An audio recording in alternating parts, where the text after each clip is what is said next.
Hello my kings, queens, and fellow non-binary leaders, and welcome back to Nerdy Nakama. Today we're gonna get finally started with the final part of the Bansuke Inarizaki edition, so today's ships is KomoAka. However, there will be a supercat and that will include bonus material. I'm actually considering, because there is one more aspect of the story I would like to write about, to make that a membership only video, but I'm not certain about that yet. Give me your feedback and thoughts on that in the comments.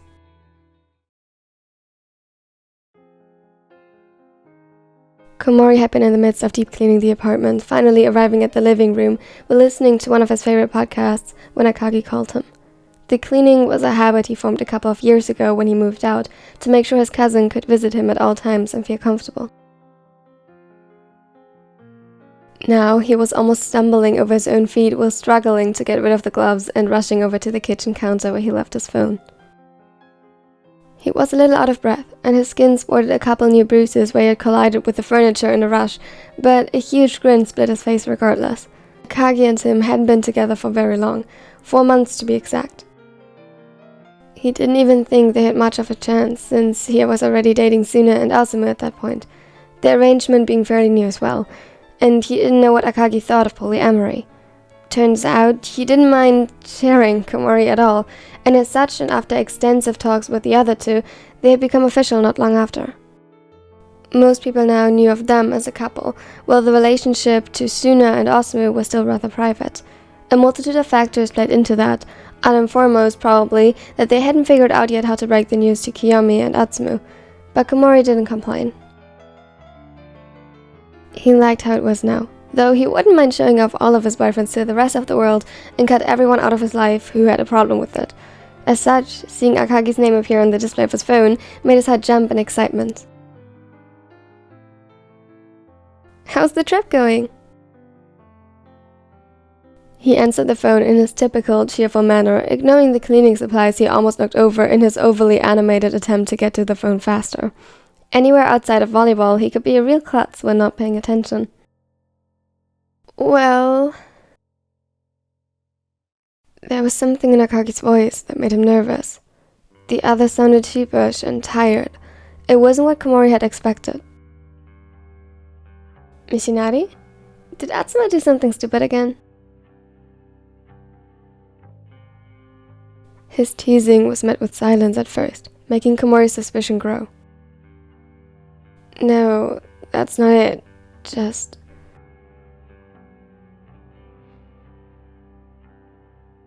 "Did he find out? About Lin and Sam?" His heartbeat accelerated as he suddenly grew nervous. Of course they'd have to tell them eventually, but he felt so unprepared at the prospect. "Of course not. I know I'm not the best at keeping my own secrets, but I know you're still nervous about this. It's not because I want to hide it or anything, just Samu... Motsuya, I know." He heard a sigh from the other end of the line. "I'm sorry for worrying you. That's actually what I try to avoid. Promise me you won't freak out?" "You're not helping your case, honey."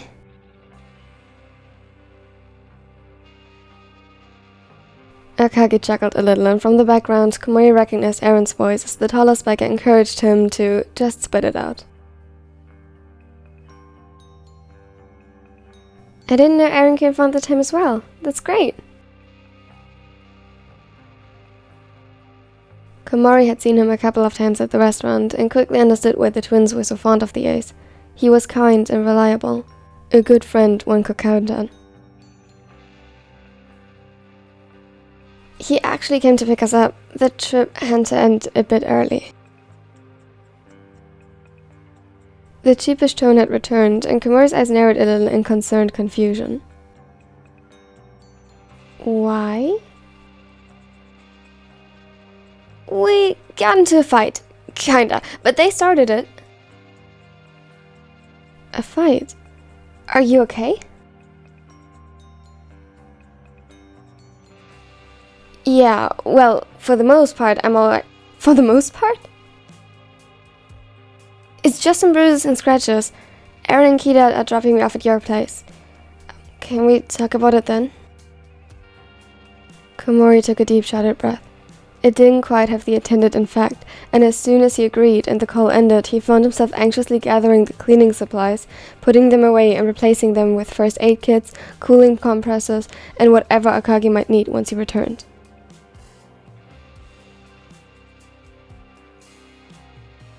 Akagi let himself sink into his seat with a sigh, finally allowing the pain to show on his face. Warmth pooled uncomfortably in his left knee and the bruises littering his skin.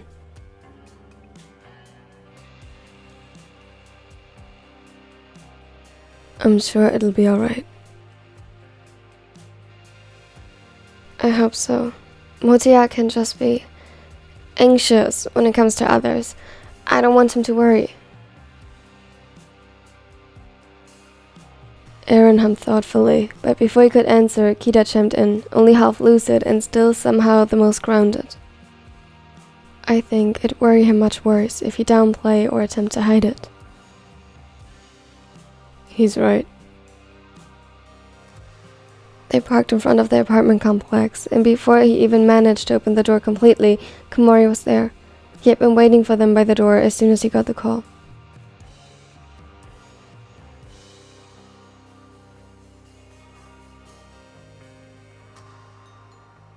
Akagi smiled up at him sheepishly, while Komori's expression was cramped by worry. He looked like he was about to bury him under questions, but Akagi intervened. Let's go inside first. Komori nodded, thanked the others, and quickly slung an arm around his middle to support him as he saw that he favored one leg over the other. They made it up with effort and a lot of patience, but they made it. Inside, Komori guided him to the couch where Akagi found a pile of first aid kits, ointments, and medicines stacked on the coffee table. He sighed. Motoya, I'm not dying. A cooling compress is more than enough. Well, I couldn't know that when you just called and said you were injured, could I? His cheeks turned red as he sorted through the pile, before quickly grabbing a cooling compress from the freezer and wrapping it in a towel. Here.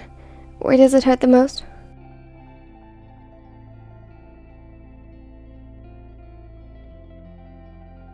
A sigh of relief escaped him as he accepted the compress and pressed it to his knee. My knee, but it isn't too bad. I twisted it a little in an attempt to dodge. Not exactly successfully. He motioned to the bruise at his jaw that felt as though he had gotten a sunburn with how it was warming up. Komori clenched his jaw in sympathy and produced a cooling ointment from the pile. He gently cupped his injured cheek while applying the medicine. His touch was careful, never applying too much pressure. It was as if he traced an artwork on his skin, and Akagi felt how he slowly calmed. Where else? Akagi listed and showed him all the injuries he could feel at the moment, one by one, and Komori treated each as though they were severe and demanded all his attention, as though each was evidence of a grave crime committed against him. His expression was so serious that Akagi couldn't help but chuckle.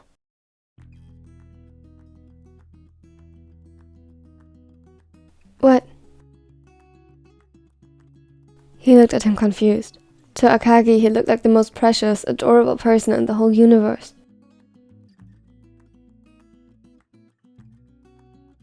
You seem so much more offended than me on my behalf.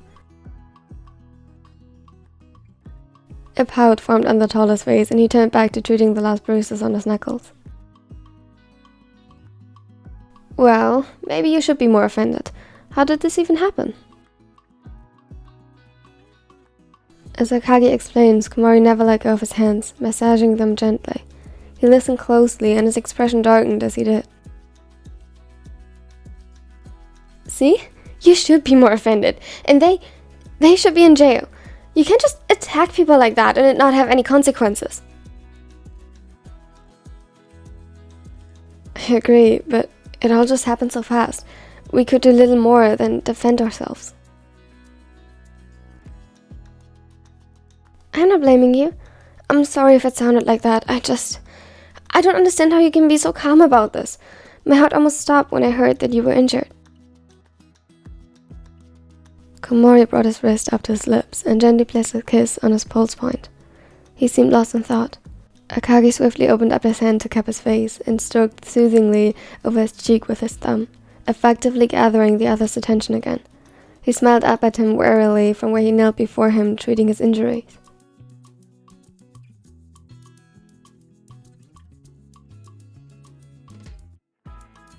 Why should I focus on some idiots when I'm here with you? There's no reason for me to worry about my injuries when you treat them so carefully. He felt Komori's cheeks warm under his touch and he looked away, almost bashful. The taller libero took a deep yet shaky breath before straightening his back to get back up. Alright, does that mean you will allow me to take care of you today and tomorrow?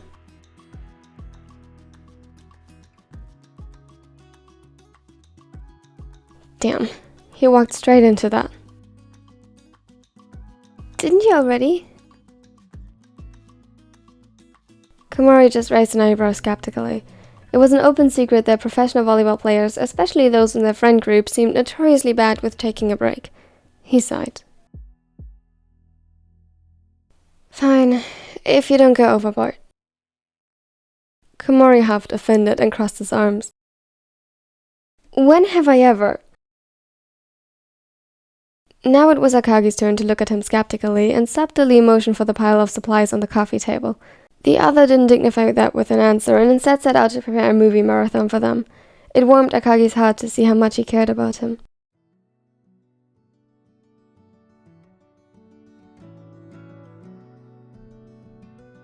Thank you so much for watching till the end. It means the world to me. I hope you enjoyed it.